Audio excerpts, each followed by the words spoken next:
Team India మాజీ ఆటగాడు దినేష్ కార్తిక్ ప్రస్తుతం సౌత్ ఆఫ్రికా టీ20 లీగ్ ఆడుతున్నాడు.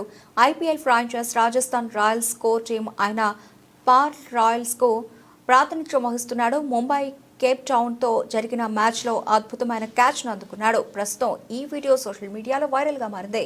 బోలాండ్ పార్క్లో బుధవారం ముంబై కేప్ టౌన్ పార్ రాయల్స్ జట్ల మధ్య మ్యాచ్ జరిగింది. ఈ మ్యాచ్లో ముంబై తొలుత బ్యాటింగ్ వేసింది. అలాగే నిర్ణీత 20 ఓవర్లలో 4 వికెట్ల నష్టానికి 158 పరుగులు సాధించింది. ముంబై బ్యాటర్లలో వాన్ జెర్ డసన్ 91, 64 బంతులు 5 ఫోర్లు 5 సిక్సర్లు త్రుటిలో శతకాన్ని చేజార్చుకున్నాడు. Reeza Henriques రాణించాడు. అలాగే అజ్మతుల్లా అహ్మద్ షాయ్ విఫలమయ్యాడు. ముంబై ఇన్నింగ్స్ 5వ ఓవర్లో దినేష్ కార్తిక్ అద్భుత క్యాచ్ అందుకున్నాడు. డయాన్ గాలిమ్ ఈ ఓవర్ను వేశాడు.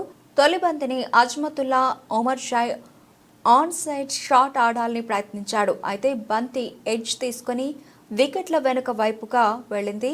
వికెట్ కీపింగ్ చేస్తున్న దినేష్ కార్తిక్ అమాంతం తన కుడి చేతి వైపు డైవ్ చేస్తూ బంతిని అద్భుతంగా ఒడిసిపట్టాడు. ఈ వీడియో వైరల్గా మారింది.